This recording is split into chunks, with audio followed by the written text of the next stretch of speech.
తల్లి తండ్రి ప్రేమ చాలా వాళ్ళు ఎంత చూపిస్తారో మనందరం చూస్తాం.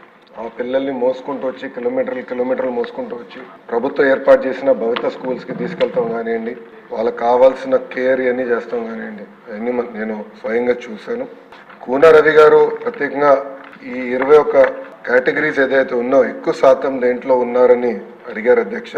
స్పెషల్ లెర్నింగ్ డిసెబిలిటీస్లో 10,000 మంది విద్యార్థులు ఉన్నారు. మెంటల్ ఇల్నెస్లో ఒక 8,000 మంది విద్యార్థులు ఉన్నారు. అదేవిధంగా స్పీచ్ అండ్ లాంగ్వేజ్ డిసెబిలిటీస్లో 6,900 మంది ఉన్నారు. లో విజన్లో ఇంకొక 6,900 మంది విద్యార్థులు ఉన్నారు. మల్టిపుల్ డిసెబిలిటీస్ 6,200, లోకోమోటర్ ఇంపైర్మెంట్ 6,206 మంది ఉన్నారు. అధ్యక్ష, కేంద్రంలో కూడా సుప్రీంకోర్టులు ప్రత్యేకంగా ఆర్డర్స్ ఇచ్చారు. 1:10 రేషియో మెయింటైన్ చేస్తే, అంటే టీచర్ టు స్పెషల్ నీడ్ స్టూడెంట్స్కి 1:10 రేషియో మెయింటైన్ చేయాలని వాళ్ళు కూడా చెప్తాం జరిగింది. దీనికి మేము కేంద్ర ప్రభుత్వానికి కూడా మేము లెటర్ రాసాము. వాళ్ళ దగ్గర రిప్లై కోసం ఇప్పుడు వెయిటింగ్. మీరు చూస్తే ఇక్కడ జిల్లాల వారికి వెళ్తే నంబర్స్ ఓవరాల్గా పెద్దగా ఉన్న, జిల్లా వారికి వచ్చేగల తక్కువ ఉంటాయి. ప్రత్యేకంగా మళ్ళీ దాంట్లో నియోజకవర్గం వారికి వెళ్తే ఇంకా తక్కువ అవుతాయి. సో ఈ రేషియో మెయింటైన్ చేయాలంటే మండల్ యాజ్ ఎ యూనిట్, నియోజకవర్గ యాజ్ యూనిట్ అనేది ఒక క్వశ్చన్ మార్క్ ఏర్పడుతుంది. మీరు చూస్తే రాష్ట్రంలో 679 భవిత సెంటర్లు అనేవి ఉన్నాయి అధ్యక్ష.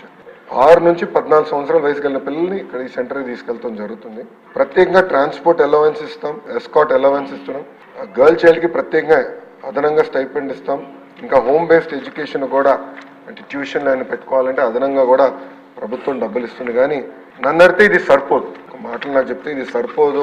ఆల్రెడీ వాళ్ళు అనేక ఇబ్బందులు ఎదుర్కొంటున్నారు, సమాజంలో అనేక అవమానాలు పడుతున్నారు. చదవాలని తప్పన ఆ పిల్లల్లో ఉంటుంది. వాళ్ళు అది అధిగమించుకుని ఎలా వెళ్ళాలి దానిపైన కూడా మేము వాస్తవంగా చెప్పాలి, నెల అయింది నేను మంత్రి అయ్యి, నిన్నటితో నెల అయింది.